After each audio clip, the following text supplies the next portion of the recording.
So Talia won't return my calls, and I don't understand why. No, not at all. I wish she would, though. I mean, I've been talking to her. I met her on Tinder, you understand? What kind of a woman is she to not return your phone calls? I mean, wait, what the fuck is that in the background? What's wrong? That's it. I fucking heard a fucking vibrating dildo or something that's, like no, that. it's just my electric razor. You motherfucker, I know what that is. I'm in the shower. I know. Why are you in the shower calling me? Do you have some fancy cell phone? What are you doing in there? I'm shaving my. You have an electric dildo. One of those sex toys. I do not. Would you One of those sexual toys. Why are you overreacting? You don't have to use your Batman voice when you're talking to me. I already know your secret identity. What the fuck? This phone call is over, you fucking weirdo. What the fuck? You're listening to the Double D's podcast. I'm Dom. I'm D.respect. We got a great set of tips. I get so angry thinking about this kid. Because that's what most people are bitching about. I'm from New York, you know what I mean? We like clean out here, you know? You gotta stop looking at interacting with people online as a cheap date. My father used to drink. Get the fuck away from me. I'm done. I come a lot, by the way. You're doing the rap stuff. If you didn't say it, somebody in the comment section would have said it. It's like how you feel when you're having a paranoid high. That's a dynamic connection right there. Oh. Hey, everybody. It's really a dildo.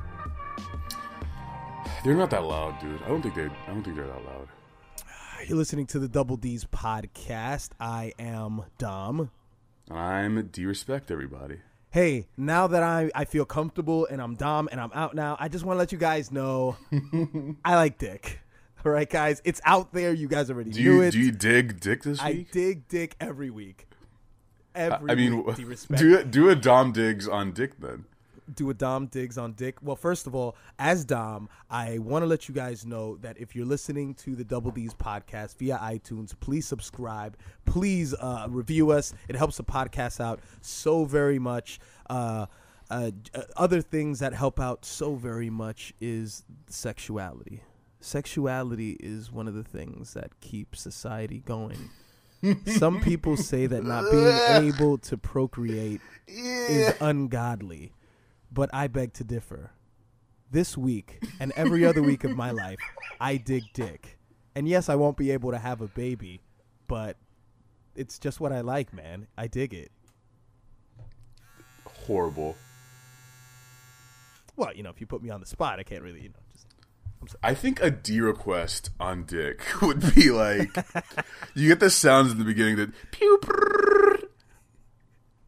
Life is a journey. It's a path. It's something that you experience. Okay, it's something that you experience. Okay, in reality, and sometimes you gotta have a dick. You gotta have a dick in your life. Okay, that's why I like. Oh fuck! I almost did a Dom. I can't get away from it. That's why I did. I almost did it. I can't escape it. You ever fun? Yeah, what were you gonna say? I've stopped doing the intros, cryptic intro. Then this week I dig. I'm trying to just start it with this week I dig. But go ahead. What were you gonna say? You ever find yourself speaking to a young lady in a very persuasive, very digs voice? Of course. But in a very suave. I can't picture you being suave with a girl. You know what? I always just. Would you turn that shit off? All right. Your sexual encounters, to me, I would imagine, and I think most of these people would imagine, that your sexual encounters just come by way of trial and error, and just girls that just kind of say just fuck it. And I don't mean this because I'm on the street. I'm like, hey, you're drunk. Because your personality can sometimes be so awkward that I just don't know how the fuck you could convince a girl to have sex with you. I don't know. I think the girls I have sex with, I think 70 to 80% of them I've gotten because of my voice, because they like deep voices, and I think I've just been able to. I mean, you do the same shit. You don't talk to girls. This isn't your sexy voice that you use to talk to girls. Yours probably sounds like the one used in your videos. Maybe. I haven't tried that voice in quite some time, but I don't know. Do you like hip hop? Do you like? Do you know who Big L is? of course, that's what I lead with. Always lead with Big L. Always lead with Big L. No, when I talk to females about rap, I just like being a snooty hipster about everything. It's like, oh, you're a fan of Drake, but have you ever heard of Murs? No, you haven't. Oh, well. Who's that? Yeah, but I think I do decent. But one thing is I hate anyone being around when I'm trying to spit game or something. Like, I can't do it. I gotta be. I can't do that around friends because I'm like way too self-conscious. Because of course you're like an enhanced version of yourself. You're extra funny. You're extra charming. You're asking them all the right questions. Boom, boom, bap, boom, bap, bap, blah, blah, blah, blah. 10-hit combo. You're hitting her in the gut. Blah, blah, hitting her in the ribs. Fucking rings are coming out of her like in Sonic. That's how I imagine seducing a girl. Blah, blah, blah, Hadouken. So you never use pickup lines? No. You never use. There might have. Okay. Oh man, way back when I was studying that seduction PUA bullshit, like 4 or 5 years. You know what? I'm not even gonna call it bullshit because it was important to my development as. I don't think all of it is bullshit. I think some of it is no, it's not. Pretty useful. But it has its dark side of the force and light side. That's what it is, man. And you hopefully learn what the dark side is.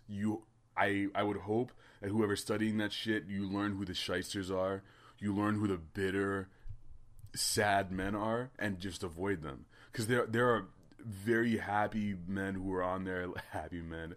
I'm not gonna go to a gay club. Mm-hmm. There are happy men on there who will show you that it's not the majority of what's going to help you get better with women has nothing to do with women, and it's all about you. If guys are saying that shit to you, you're on the right track, and that's what you have to follow.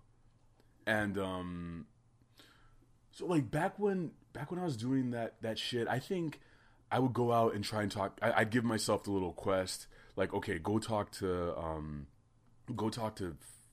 5 girls today or some shit.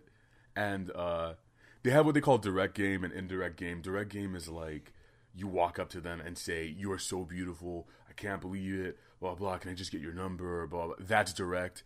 Indirect is like you talk about, can I get can I get directions to a bookstore? And from some way you turn that into getting her number, which I think has always been. That's my shit. Like, I can't walk right up to a girl and say, because she's probably intimidated by me.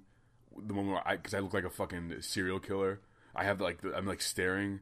Like, no, I can't go in with direct. I've only done that like 3 or 4 times in my life, and each time has just never worked out for me. Well, how do you feel about I mean, with the whole approach, how do you feel about the whole notion of you should never approach somebody with your shoulders squared to them? You should only approach somebody sort of, behind your back, sort of to the side. Like, for example, if you're going to talk to a woman on the street, this is what they say in the pickup artist industry. They say that you should walk ahead of her and then just sort of look back and, make whatever comment you're going to make, as opposed to following her. Because when you follow her, you're asking for her approval.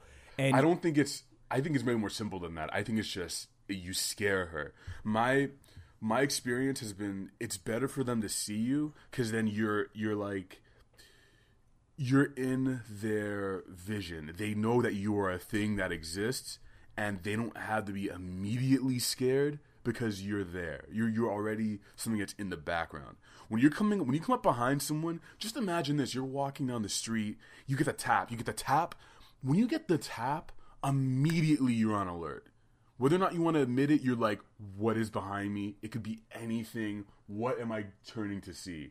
That heightened state of awareness is not conducive to having a good conversation. Because immediately after that, you're supposed to transition into, I think you look great, or whatever the fuck else. It's not good. And their state of awareness is it's lowered in the sense that they're not on alert. They don't think immediately that you're a predator if you're tapping them on the shoulder and coming up from behind them.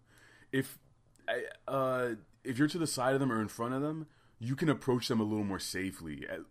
Because what you don't want, I've had times when this happened where I just didn't approach correctly, and they're kind of like, oh my God, you scared me, I'm sorry. And they would say shit like that. Like, you're so fucking ugly, Jesus, I can't believe. And then you have to do something which is always bad, and you have to like apologize and say like, "Oh, exactly. I'm sorry." So then already you come off like weak for scaring. Like, no, right? You come off as weak right off the bat. That's really horrible. bad. That's the thing, though, is that you also don't want to overthink this shit because that's really easy. It's especially easy for fucking newbies who are trying to find a way out. They want to give, because your mind, you will become a genius. You will become the Tony Stark of convincing yourself to not do shit. I'm not talking about just women now. If there's some shit that you're supposed to do, I'm supposed to go to the gym today at fucking 1 p.m. My legs hurt from squatting 3 days ago. Don't you have a gym in your building? It's right across the building. You so lazy shit. It's right there. You will find any reason. There should be no inner dialogue about this. It happens, though. Same thing happens with girls, though. You will find reasons to not talk to them. And one of them is, she's going to be, I'm not approaching at the right angle, whatever. So you don't want to overthink. Just fucking go in. Going in and trying, as long as you're not a piece of shit, and you're not like doing that stupid nagging bullshit, any of that evil shit that's from the dark side, as long as you're not doing that stuff and you're being your genuine self and you're being a nice person, just go. That whatever happens to you is a better outcome than you not doing anything. 9 times out of 10, it's better. I read in the past, I've read really good approach techniques, depending on, of course, the amount of women or the group of people that you're approaching. Oh, I never do groups. You never do groups? Never. Never. The only thing that I've ever done, I've only done 2. I've never done 3 or 4 girls. It's just overwhelming, and it's just a taxing it's too much. Like you feel like you have a gun and you have to keep shooting. I have to be alert of way too much. So So one of these tactics that was really good, and maybe it's a bit hokey because it's a pickup artist thing because it's a game, and obviously with games, with what you always want to do is you always want to build up what they call Kino escalations. Touching, with the touching and everything. I hate that term. I hate it so much. So this game is called the best friend test. Okay, so you come up to a group of girls. Can you shut your fucking mouth for 1 second and let me tell this to them? Jesus, go ahead. Listen, these are there are guys out there who, like I've told you guys many times, you guys have problems making eye contact with women, let alone actually touching them. So pay attention. And Rob Ron's got to shut the fuck up so you guys can listen to this, okay? So you come up to a group of girls, and this doesn't just have to be in a bar setting. This can be anywhere. So you come up to a group of girls, 2 girls, and you tell them, hey, I wanted to do an experiment. I want to run the best friend test on both of you, okay? So what you're going to do is you're going to ask them a series of questions. Doesn't matter what the fuck it is, but this is the key.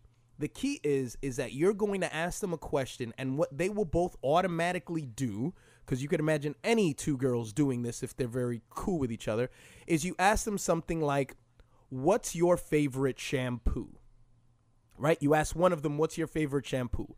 More often than not, what that girl's going to do is she's going to look over at her friend. Right? So what you do is you say, see, look, there it was right there. And they'll say what? You see, you looked at her for her approval. You see, that means that you guys are really good friends because you couldn't figure out what your favorite shampoo was, but maybe she does know. And then, they'll giggle, and then you ask the other one a question, and they might be freaked out by the whole experience, and maybe that's why they're making eye contact. It has nothing to do with the fact that they're fucking best friends. It's stupid. It's stupid. But they'll keep looking at each other because they're confused. Guys don't normally approach women with these kind of, with these kind of tricks. So they'll look at each other, they'll laugh. So maybe after like a minute or two, the test will be over, and then you can take it from there. You know what I'm saying? So I think that's a really good method to approach a set of girls. I think that's good. I think it is in theory, because it's legitimately just interesting to me. I'm just interested in social dynamics and people, like you said, people who looks at the other one. Why does that happen? Mm-hmm. I'm legitimately interested in that stuff. Right. I think if you came from it at that angle where you actually did want to know that stuff, and your goal. I'm a sociology major or some bullshit like that. Seriously, the first thing I'll say is that I don't think that'll work, because I think too many dudes have done that. I think it's too deep in our culture. Like, that whole shit is like, hey, you're going in a club. It's like, who do you guys think lies more, men or women? Like that sort of shit. Make sure you have your back to the girl that you're interested in, because you don't want her to think you're too into her. You see, but you're only thinking about this because you're a person who's looked into that industry, and though that industry does have its douchey qualities to it, there's also a lot of empowerment for men within it as well, because it's showing you to come at women with a different approach, because most men are always going to approach women with the sense of, I want to tell you what you want to hear, I want to tell you you're beautiful, and I want to tell you all the reasons why you should accept me, when you should always look at it from the other way around. I remember Mystery, famous pickup artist, had this technique that he would do, whether if he was playing a game with a female, whatever the fuck it was, his idea was that he has to make the woman qualify herself to him, and she doesn't even know she's doing it. So for example, if he's doing some goofy shit like, I'm thinking of a number from 1 to 20, and tell me if you got the number. And the girl says, yeah, I got my number. And he says, okay, tell me what you have going on for you besides your looks. And then before she can even answer that, he moves on, I'm thinking of a number between 50 and 69. And what that does is it throws her off, because now she's going to find out something. She's not going to be offended. She's going to figure out some way to try to convince him that, hey, he complimented me on my looks, so you gave her something to go with there, but now she's also going to add something in that will automatically make it seem like she's qualifying herself to you. Like, I study really hard and I'm really ambitious, and it's like all of a sudden it's a fucking interview and you're the fucking employer. I don't get periods anymore because I use one of those IUDs. Are you familiar with that? I used to get really heavy flow. Listen, that sounds great, but my dick isn't going to suck itself, sweetie. My periods, though, they're very light. So you don't think that's good? I think he was too technique focused. Okay. I sincerely believe that. The other thing is, I read all this shit. I know how they present this stuff, and it's like, okay, you're gonna say this thing to the girl, and then she's gonna say this, and you're gonna say this, and it's not like that in real life. When you go out into the world and try and use these things, you're going to find so many elements that are outside of what you thought was going to happen. Therefore, my shit is like, you have to be, as Dante Nero says, you have to be a credible dude and congruent with yourself. You're going to get tested on, like, because when you go up and you say some shit like that to a girl, that's nice and everything, but the next thing she says or does is you're not going to be prepared for that. You have to be so cynical when it comes to approaching women. Jesus I'm fucking not. Christ! You know what we should do? You know what we should do? Next time you come to the fucking city, watch Daddy go to work. Yes, Daddy's in a relationship, but watch Daddy go to work. Yuck. I'm not a fucking pickup artist, but I'm comfortable enough where I can talk to women just because I'm a really cool guy. That's what I'm saying. You have to do that. You go in through that. And but still applying some of those. Look, if I'm approaching that too, that's what I'm saying. But you have to not. No, not the game. I don't mean necessarily. See, you're too fixated on the games themselves, other than the idea and the whole ethos of the approach of women, which is you should make her qualify yourself. Right. If you figure out how to do that, not the actual but you're being like yourself. little not the actual little games. I'm not saying I would apply that, but I'm just saying that whole idea, I would figure out ways around that to get that reaction from her. You know, but the thing is that, you know, just like when we talked on the last podcast about Japan and you were like, oh, you know, I was talking to this girl and, you know, she was, you know, it looked like she was getting flustered and she was, how do you know that? You don't know that. It's just, you're just projecting that because you just, we're all fucking, you know, we're all fucking goofy inside and we get approach anxiety, of course, but you can't show it. You can't let them see you sweat, Batman. How was I letting her see me sweat by saying if she got flustered? Okay, how did it end? She didn't go out with me. That's no, well, I mean that's how did the transaction, I guess if you could call it. Oh, it was something like she said she was doing something tomorrow. I asked her if she wanted. I don't ask. I was saying you should come out and hang out with me tomorrow, and she said, yeah, I already had plans though, and it sort of trailed off. I was like, okay, well, whatever. Well, but what? Hold up, you said you should come out and hang out with me tomorrow. Yeah. Okay. You didn't say anything like, oh, me and a group of friends are gonna be at a certain spot. No, because I don't want her with me in the group of their friends. I want her alone. Did you specify like should it be a nighttime thing or daytime thing? I didn't no. You didn't specify anything. Okay. No. Okay. Maybe I should, but no, I don't. Guys, always remember this. Always remember this guy doesn't know what he's talking about. This is bicycle. This is bicycle. Listen to Daddy. I'm still a virgin and shit. Okay, listen to Daddy. See, look, what you want to do when you're on the fence with a woman is don't let no man call you Daddy. Is you not in boss? Not in Harlem. Dude, I saw this hilarious meme of what real man watches Empire? What kind of a man is gonna sit around and watch a man play a boss in front of his son? Not in Harlem, baby. Not in Harlem. I ain't gonna go to McDonald's and let someone give me my burger. You feel me? I'm gonna make my own burger. So what you have to remember is if a woman's on the fence with you, right? If she's on the fence with you, say if you meet her, you know, casually anywhere, what you want to do is you want to establish a low commitment date. Invite the bitch, the whore. Invite her to Starbucks. It's non-threatening, right? It's non-threatening. It'll probably be in the daytime, and the date will be over in 20 minutes if both of you feel uncomfortable. It doesn't have to be a commitment, so you don't always have to ask a woman out to go to the movies, to go to dinner, to go bowling. Like, those are high commitment dates. If you do something very low commitment, very casual, make it seem like you're this cool guy, that's it. That's all you got to do. You hang out with her for 20 minutes, and then you tell her, hey, I got to catch up with a bunch of people, you know, whatever. And then you go. And then that's it. It didn't cost you anything. It cost you like maybe $8 for 2 cups of coffee. And that's it. That's all it costed. That's what Dominic should have done. Dominic should have told her, hey, you know, it's this really cool coffee shop around here. Like, maybe we could meet up there in like 2-3 hours or something if you want. I mean, she might have still told you to go fuck yourself, but. Yeah, she was probably going to. My thing is, women sense, I think they sense intent and they sense who you are on a level that we often don't have to think on. It's like this subconscious shit where they feel your vibe. I know that word is like, ugh, but you know what I'm talking. They feel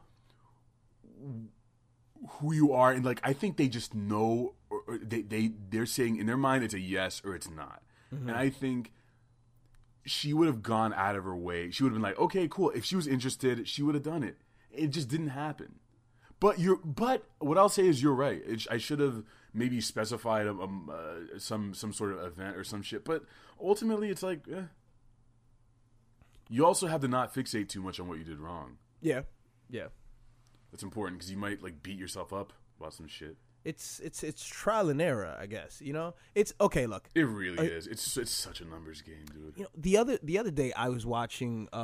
I was actually. It's funny that we did the intro because I was watching the clip from the last Batman with Bane and with Batman. Right, they were fighting and everything, and I just thought for a second that I think if you want to be successful with any woman, whether it be casually or whatever, women. Let's fuck. Women have their tricks, right? They have their tricks just like Batman. They have they'll try to turn off the lights because they think darkness is their ally. Theatricality and deception. They have all their little tricks that works on every man. But if you sort of act as Bane and you act like this immovable object, like for example, for example, say you're dealing with a girl who just leads with sexuality, right?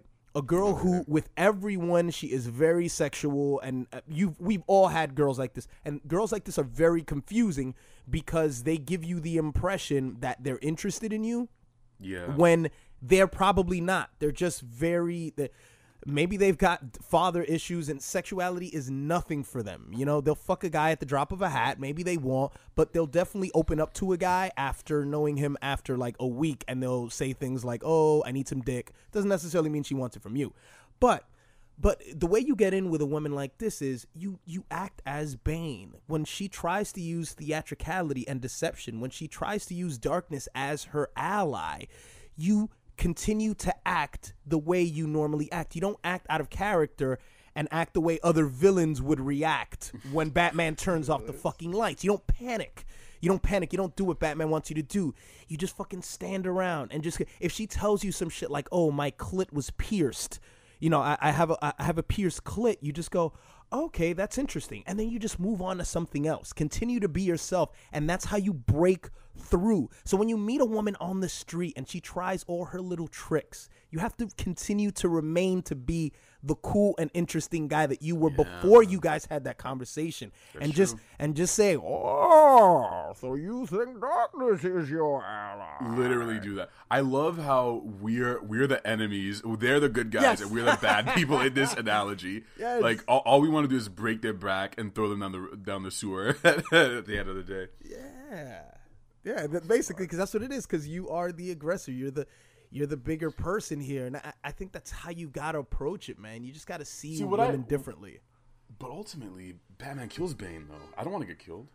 What if I want to be Batman? Well, that analogy only extends to to that scene. What if I want to be the girl? What if you? But the thing is that I forgot my point. The girl who I was thinking about the girl who said, so she says, "My clit's pierced." Immediately find out about her dad, okay? Inquire about Dude, that. I love finding weird shit out about girls. I love it. And I'm not saying, like, I don't use it against them at all. I'm such a creep. I just love finding, like, the skeletons. It's like what's going on in that brain of yours? I legitimately want to know. It's like, what weird shit happened to you when you were a kid? Like, my dad, he always cared about me, but I've always felt like, there's like more I could get out of him. Like, if you get into that zone, like, oh yeah, now I know. Now we're getting to the meat and potatoes of everything. Yeah, that girl who's telling you about her clip piercing, like, no, I don't want to know about. Tell me about the other shit. What's really going? Like, why are you insecure? What the fuck is going on in there? I don't even need to have sex with her. As long as I find that shit out, that's all I need to know. Then I go home. And I jerk. And jerk your weenus. I jerk. I'll give you one last example. One last example of being just that immovable object. Daddy has had situations. Stop it! All right. It's not even a joke anymore. You're gonna keep saying it. All right. It's not even gonna be funny. You're gonna say it around your. I almost said her name. She's around Miss Respect, and then she's gonna be like, "What the fuck?" Well, Miss Respect knows I'm Daddy. I don't have to say it. I just am. Yuck. So look, I've had situations in the past where females have, where they've canceled dates, right? Mm-hmm. Females cancel dates. Here's a good one. All the time, okay? They cancel dates all the time. I'm sure it's happened to you guys because most of you guys are fucking ugly anyway. They cancel dates. So it could be for a multitude of reasons, all right? A woman can cancel a date because she has something more important to do. Or she just doesn't want to seem like she's too available to you, and she wants you to jump through all her loopholes of bullshit to see if you're the real deal. Because, of course, women will try to get you to qualify yourself to them. Let me clarify one thing before you continue. Let me clarify this to you. You fucks listening, this shit that they do, they don't train in a dojo to learn this shit. No. This is built into their OS. Yes. Because they're computers. But this is stuff that they do automatically. They're testing you to see if you're the shit. If you're going to be a good fuck, a good dad, whatever it is that they are seeking. They might not even know what they're seeking, but they do this shit on impulse, the tests. But they're not like us. We sit there and like, we're very like goal-oriented, like, I'm sharpening a stick. I'm sharpening my tools so I can get this thing that I want. They're not like that. We're so fucking ugly, and we don't, in the beginning, we have nothing. Like, most of you guys, there are like maybe one or two of you out there who are naturals, very handsome. You had everything given to you. I fucking hate you. You don't have to be handsome. You don't have to be handsome. You know, unless you're fucking unadulterated ugly. You don't have to be. You could just be an average looking guy. And it's not enough, though. I mean, yes, it's like... it is. Yes, oh, God. Jesus, what, Daddy's got to teach you. Listen, what I'm saying is that you have to work on yourself, and you're...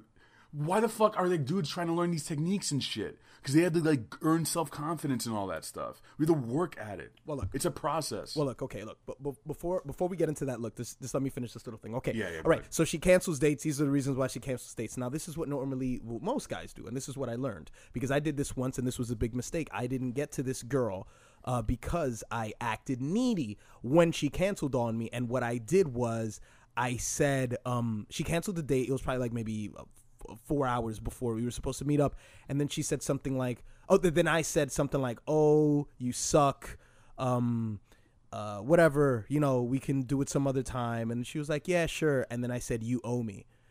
That is totally needy, and that's what most guys will do because we show our frustration. Right, we show our frustration. Right. The best thing that you can do is text her something to the effect of, no worries. That's it. That's all you got to do. Let's just say fucking no worries. It's just, we'll do it some other time. It's not even an issue. Just, you are this immovable object, and it does not fucking matter. Whether this is a game that she's doing, whether this is a game or if she really has something important to do, the fact is that if she's done this in the past, she has gotten the needy response, and it does not turn her on when a guy acts needy. So just say no worries, not a problem. And it's true, but this is deep right here. This is what you're getting at. This technique, this thing you're talking about right here is what you need to internalize.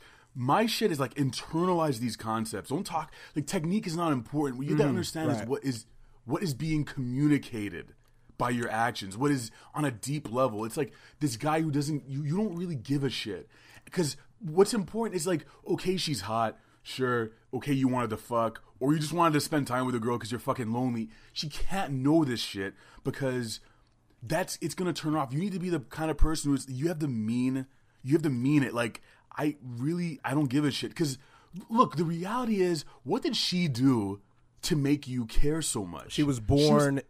She was born with a set of looks. That's what I'm talking about. So you have to put in all this fucking effort to try and get her to go out with you, like. And, like, sometimes that shit builds resentment. You really don't want to get to that point. You have to just be like, okay, I don't give a fuck. I'll meet somebody else. Because they haven't earned your desire. They haven't earned your, like, you putting in effort. Do you know what I mean? And, like, all that needy shit, that translates to, I mean, you can speak to this better than me because... all I have is like a lot of female friends who this shit'll come up from me. Not even. You're not getting bumping uglies with these women. Though? No, that's no good. I'm not gonna get. Dom's in Friendzone. We'll talk about that some other time. No. But when girls are super insecure and they can have these moments where they just reveal shit to you, like they're going fucking nuts and they're overthinking every fucking thing. Things are unraveling. You have to be that same person, right? You have to be the same guy who's like, you can't fan their flames and make them go, because like that's what their other girlfriends will make them do. Like you have to be kind of like you have like obviously don't tell them to calm down or some shit, but you have to still be like a rock. Like you can't be this frantic, super emotional, like, oh my god, you're going through this shit. Mm-hmm. Do you know what I'm talking about? Yeah.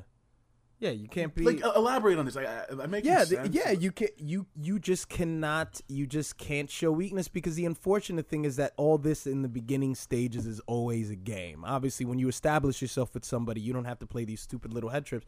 But but it's like Dom said. What you have to understand is that women are way more insecure than we are. They're way more insecure because their biggest fear, I believe, a woman's biggest fear when she meets a guy is that he just wants what Lauryn Hill suggested. He just wants that one thing, and then she's going to be disposable to you. So women are more driven Do you by think that's fear. true? Like, Absolutely, I believe that. I think they're scared of perception.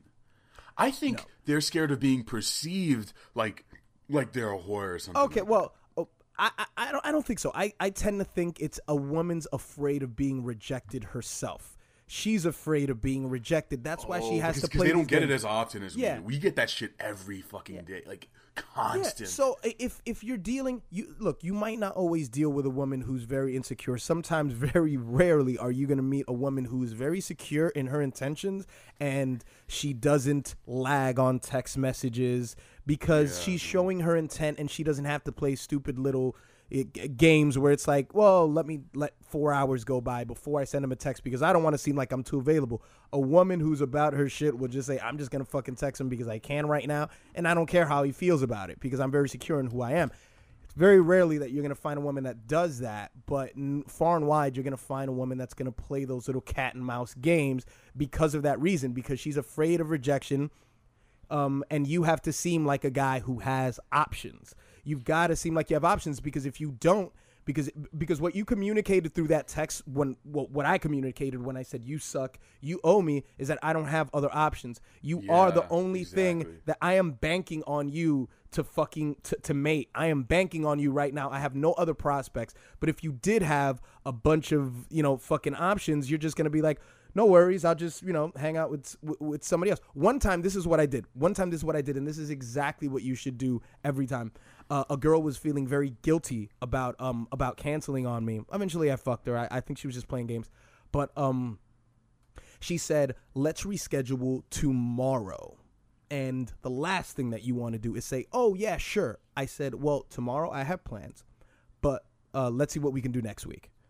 And that's exactly what you have to do. I have other people that I'm, these might not be romantic endeavors that I'm fucking around with, but I have something else to do. Doesn't matter what it is. I have something else to do. And if you're not going to have any respect for my time is very valuable to me and I have something to do tomorrow. So we can reschedule some other time, whenever that may be. And I don't know if that's the reason why I ended up banging her, but I came across as somebody who had options. Because you're the kind of person who thinks about this stuff, or it's no, it's just over time. It's just over time. It's just over time. But let me reiterate this to you guys. They're not consciously doing this. Okay. No. This is built in. This indecisiveness, or like, I don't know, man. I thought I was gonna go. I'm gonna sit in and watch Netflix. Well, instead of going out with you when you said that you wanted to fucking meet me. Okay, this really happened to me. That sort of shit, it's built in, man. They're not actively trying to do this. You have to understand that. And the way I think about it has always been like this.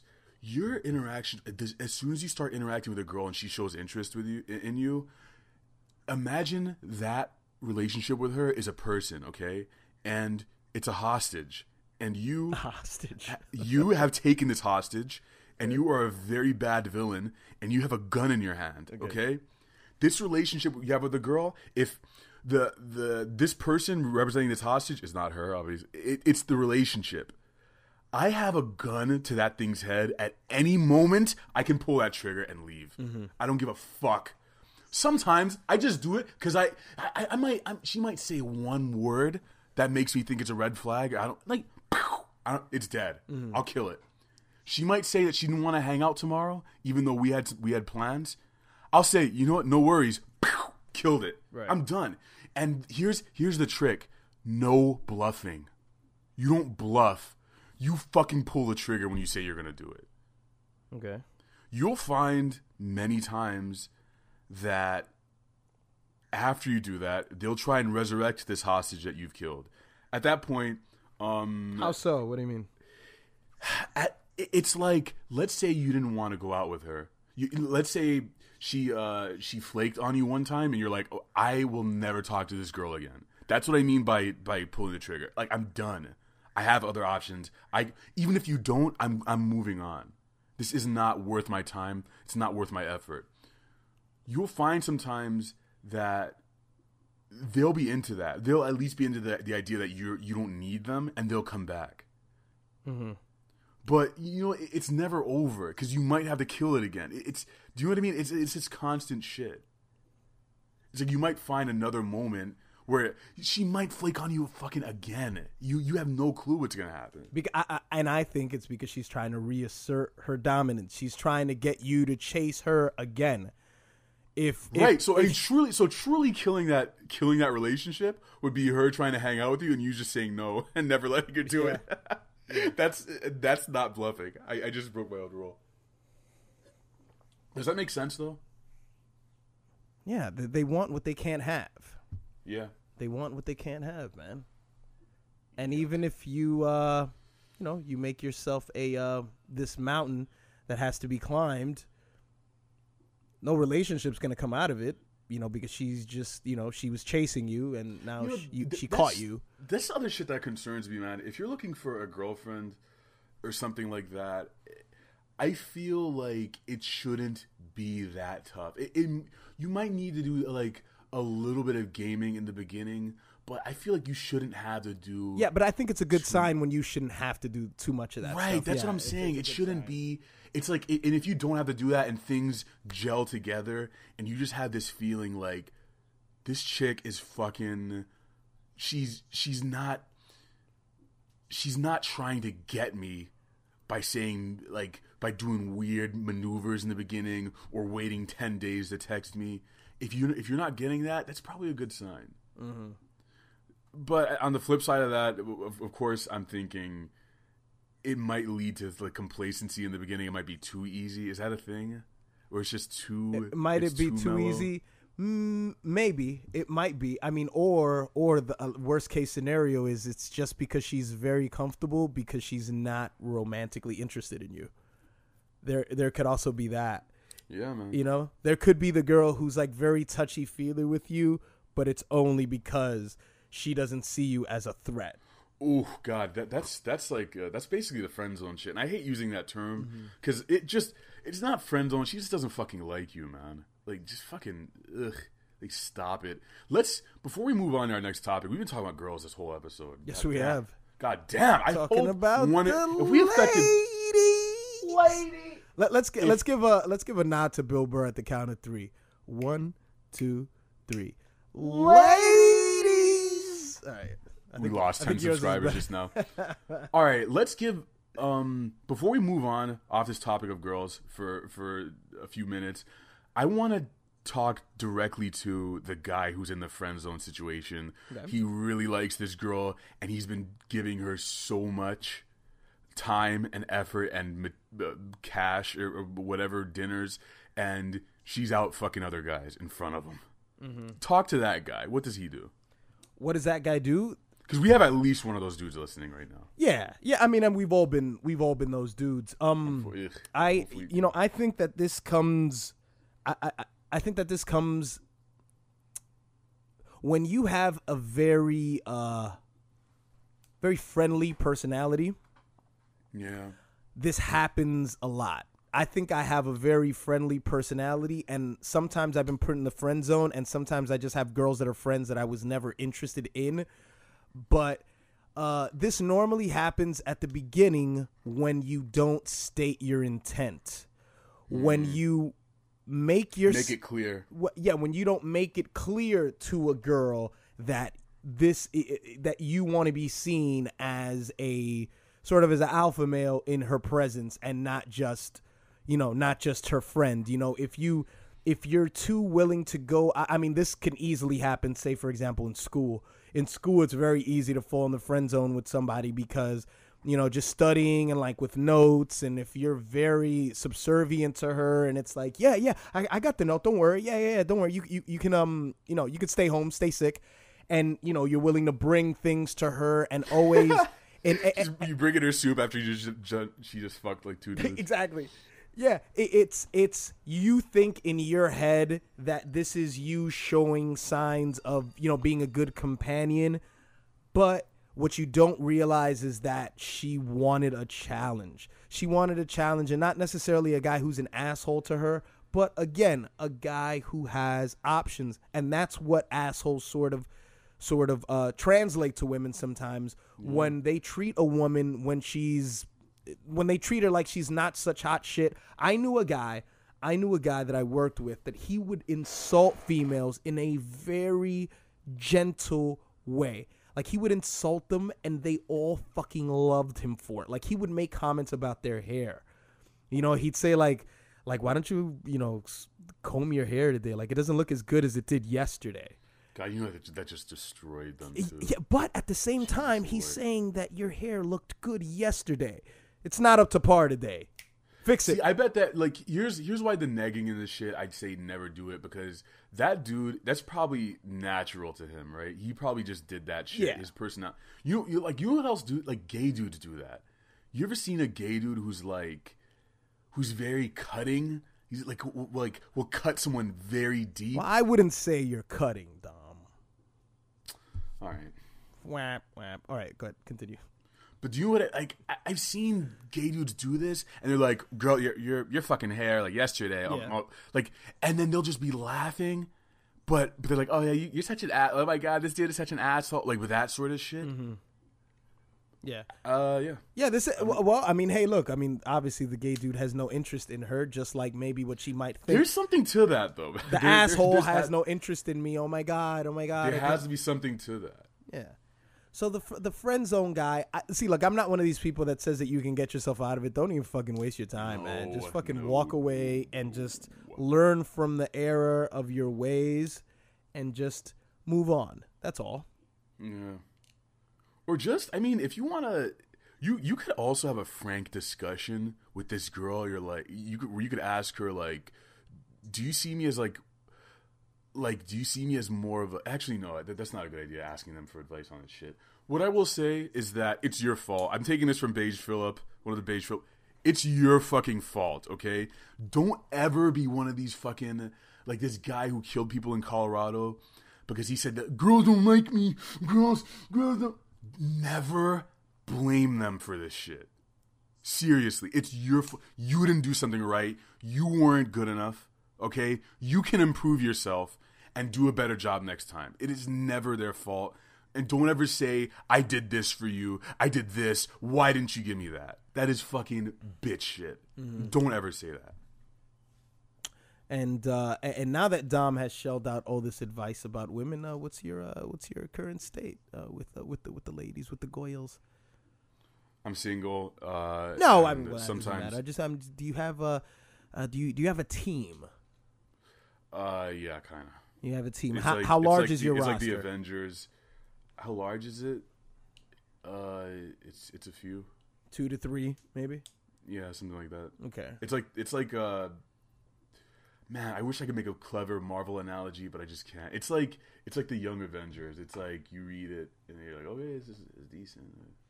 This shitty analogy. Yuck. Well, I mean, yeah, I mean, that's my shit. What was that?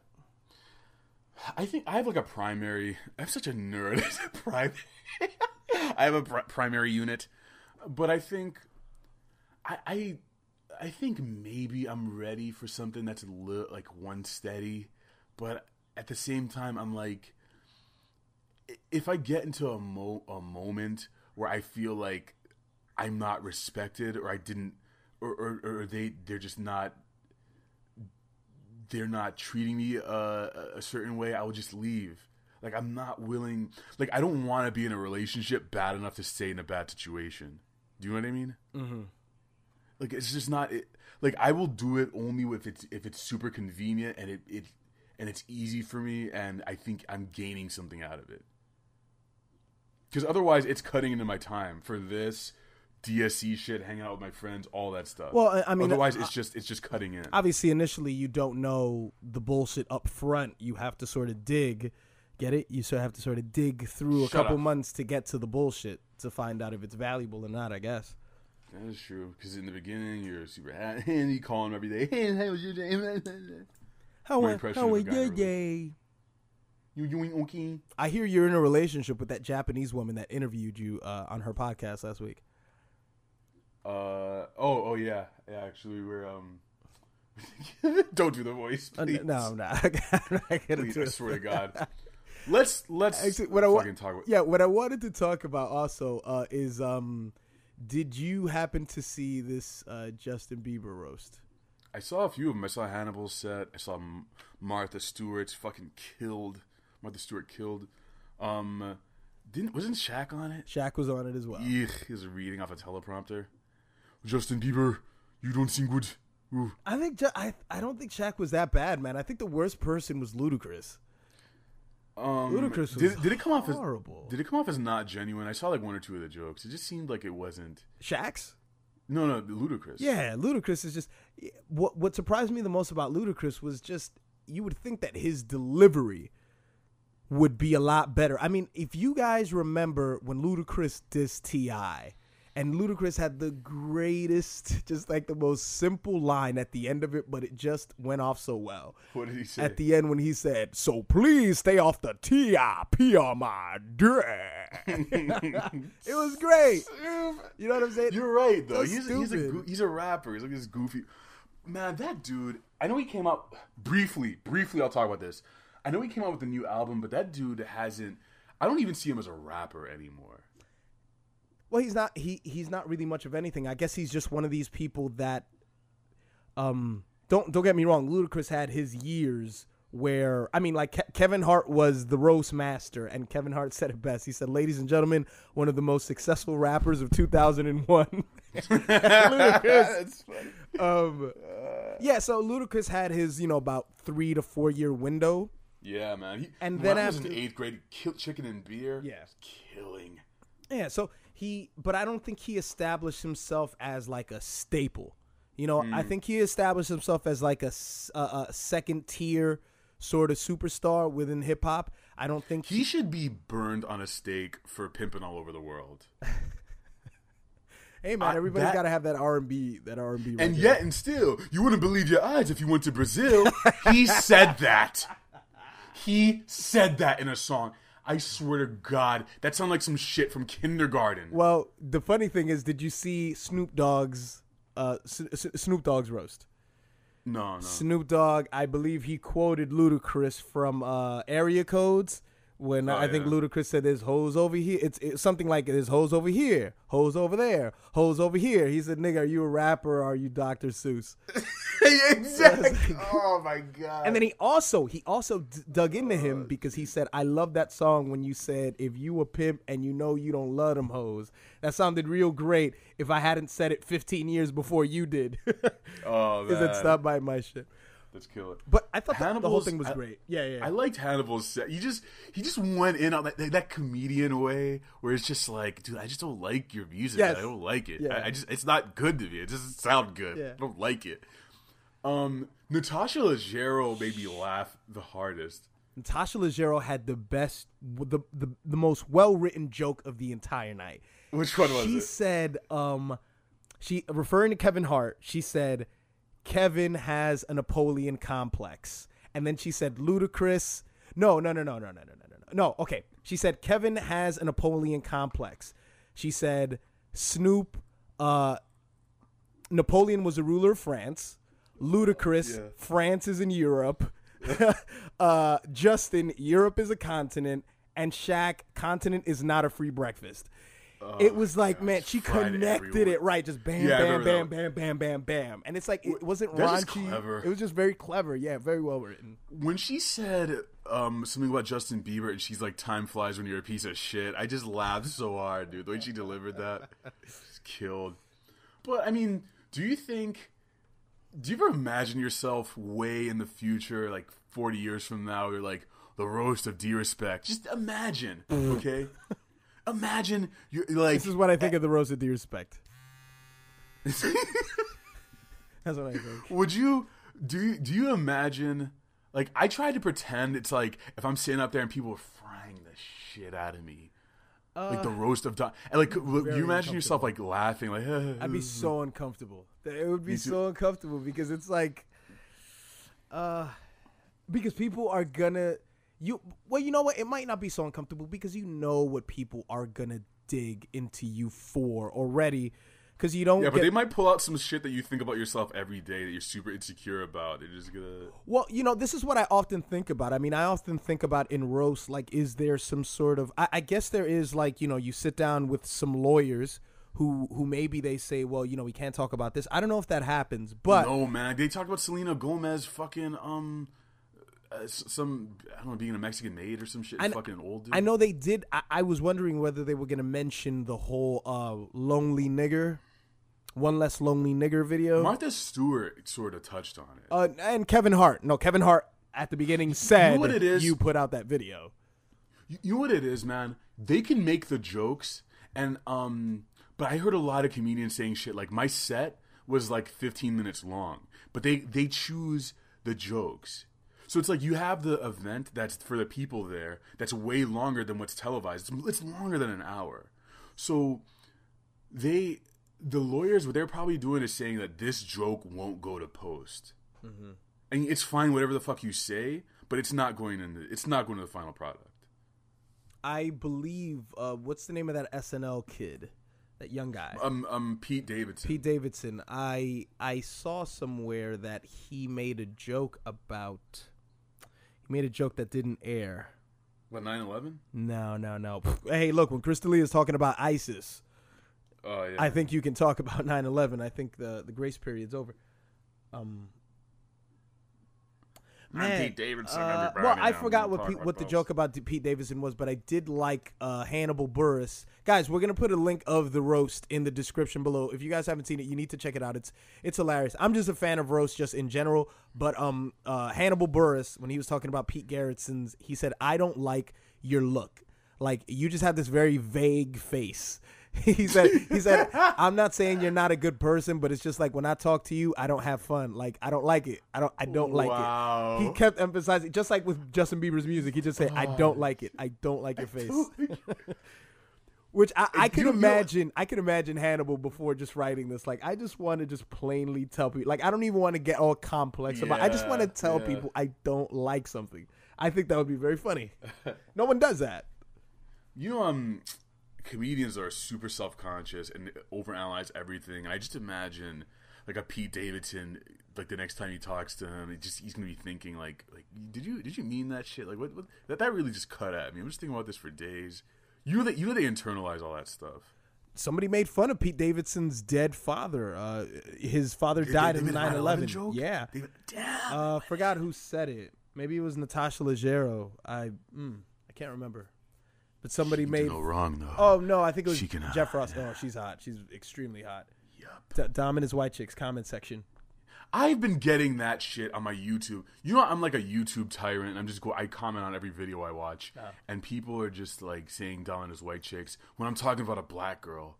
I'm like, what? Mm-hmm. I don't get it. Maybe that's the joke though. Is that it doesn't? Fuck it. Don't try to. You're too fucking young. Don't try to get too heady with it. It's just not going to work. What is the idea of a roast sort of to replenish your image, to just go through the fire?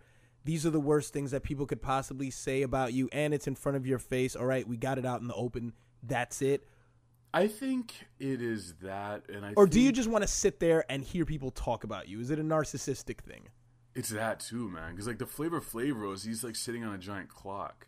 And that was like Flav's send off to me. I mean, the dude like, but in the case of Justin Bieber, I think he's about to go through a rebranding. I think he's doing a new album, and the dude's been like working with Chance and like all these other rappers and shit. And I think I heard some rumor about Rick Rubin working on an album with him, and I think he's gearing up for a new thing. So I think this roast is, you're right, it's like cleansing him. It's like, okay, we know you hated him. Let's move forward. He's about to do this new shit. Let's see if we can cleanse your palate of Bieber before he goes into his next phase. Do you think it's going to work? It'll help a little bit. I mean, the dude can sing. He can sing, and I think he can do it. I think the dude has always been musically talented. I think unfortunately he's been making music for like shitty young girls, like One Direction generation. But I mean Justin Timberlake did it. He was able to do it. Damn, it wasn't quite the same though. It's not the same. Timberlake was never he was never like it wasn't all this fuckery. Yeah, but the kid has been in this shit since he was like 9, man. He's like making like. That's the only thing I'll say in his defense is like he's like Richie Rich. Like you end up. I don't know. You have that much money as a young man, and you're not going to be going around doing stupid ass shit. That's hard. Well, that's one of the things that he addressed. In the end of his roast. He had this this speech prepared. Well, obviously everything's prepared, but he had this. A person once told me that your character's determined on how you rise from tragedy or something like that. So he was very serious. He made it very obvious that this is supposed to be something where he's supposed to change. But I think it's quite presumptuous of him that I don't give a shit about you. I'm just watching a roast because I think it's funny. I've never cared about you. Anyone who's old enough to care about your image probably didn't listen to your music, so it really doesn't matter. I think anybody who's like 21, 22, 23 probably didn't fucking watch the roast. I think this is just for older people, man. I don't really think it matters. I don't care. I've never had hate for Justin Bieber. I think it's because I've been too old to care. I've never heard anything outside of Baby and maybe another record. But besides that, Ludacris, by the way, had a great joke. He said, I'll refer to Chris D'Elia's joke about Baby, which was better. He said, Baby is the most hated video online. He was like, no, seriously, statistically, you can look it up. It is, and it is. It has about 4 million dislikes and like 1 million likes. It's bad. Like, I looked it up, and then after that, I said, but what about Rebecca Black's Friday? And Rebecca Black's Friday doesn't even come close to how many dislikes. So he said statistically you can look it up. He said there's also ISIS videos online. Yes. That means someone saw a video of a guy getting his head cut off and another guy yelling "Death to Americans," and they said, still not worse than Justin Bieber and Ludacris at a bowling alley. Yeah. That's still not bad. And it's so true. It's like, holy shit. But yeah, I don't think it matters really. I guess it's a bit different when you consider like, Charlie Sheen's roast, which was definitely, it was also a great fucking roast. Donald Trump's roast, which is just, I think it was just a narcissistic thing, is Donald Trump doesn't give a shit.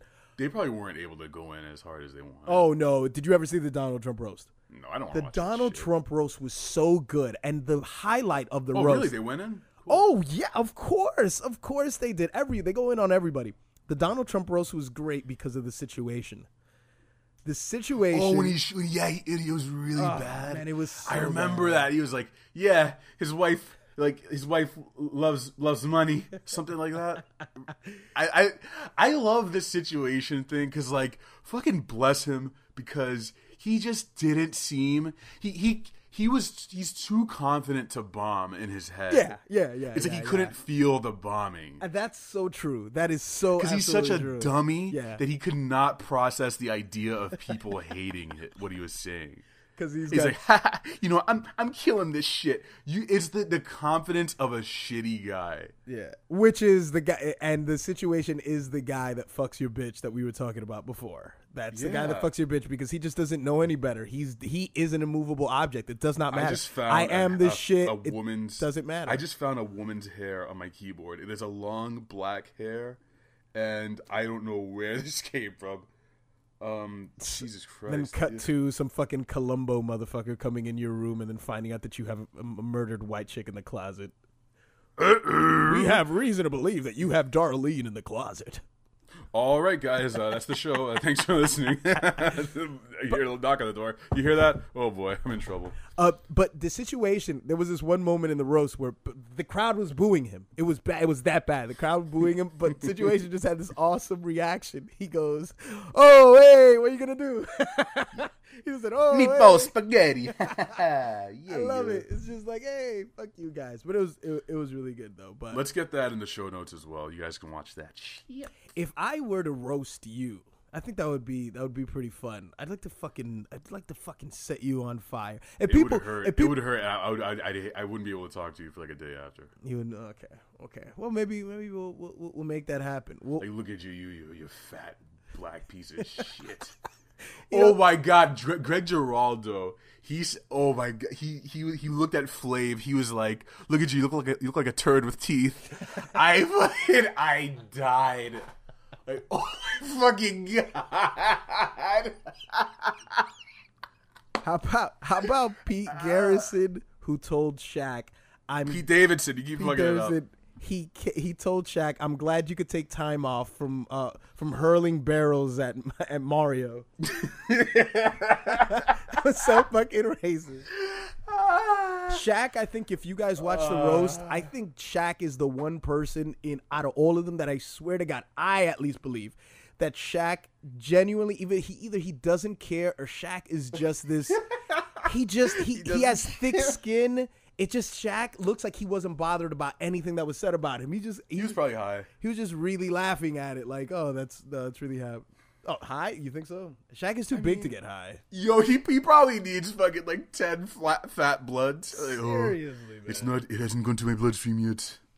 Now, what is that a combination of? That sounded like Kendrick Lamar. Yeah, that's what it is. It's a deep Kendrick. Hey, by the way, do you think Butterfly. do you think the title thing would have gotten more validity to it if it was riding on the Kendrick wave? Yeah. You think that would have helped? Man, if they had released To Pimp a Butterfly early on there, they would have got. But that's the problem, though. The first dude who downloads it on Tidal is throwing that shit straight on a torrent, and you're done. Mm-hmm. So if Tidal, even if they gave me an exclusive Kanye album, I'm not spending the money. No, dude. Mm-hmm. Fuck that. How good can the CD quality get? Can the audio? Don't tell me. I'm turning to Joey Diaz. Don't fucking tell me, mother cocksucker, that the audio's gonna be better if I get him fucking Tidal. Suck my dick. It's not gonna be better. It's the same shit, dude. All these people who are into Flax and vinyl, Mike Seatown. No, man. It's fucking same. I can't hear the difference. I can't believe they're charging people for this shit, man. And someone brought up a good point that Kanye was talking about how classism is the new racism and how he wants to make Yeezys affordable for kids in inner city Chicago. No, you're not. Look at this shit. How are they supposed to afford this $15 a month shit? Tidal? 20. Fuck out of here. It's 20. It's two services. It's a $10 service, which is basically you're getting all access to everything, but you're getting it on the quality that you would get Spotify. So it's basically Spotify for $10, and for $20 is where you'll get the lossless quality. But they wouldn't even have the same library. Like the same library. They would just have what is it? The Daft Punk, Jack White, Nicki Minaj, that whole group, and like maybe some other Tidal artists on there. But did you watch the signing ceremony? Yes, I did. It was so masturbatory. It was so masturbatory and fucking like you said, self-congratulatory, self-centered, and it felt like it had been maybe what do you call it? Rehearsed like one time. Right. It was so like and you see when Madonna signed hers? Like okay, so they bring out a table. Like everyone comes out one by one. Win Butler from Arcade Fire, Daft Punk, Pharrell. Everyone's coming out one by one, right? They get to Madonna, Rihanna, whatever the fuck, and then they bring out some big piece of paper that's supposed to be a script. Like they're signing the Declaration of fucking Independence or something, and they have it on this table on the stage. One by one, they come up and sign it. When each person comes up, the audience is clapping. Obviously, for the more popular artists, they get more claps. You saw this, right? Very selective audience, right? When Madonna goes up, like you go up, you take the pen, you sign it, you just wave at the crowd, you stand back in line.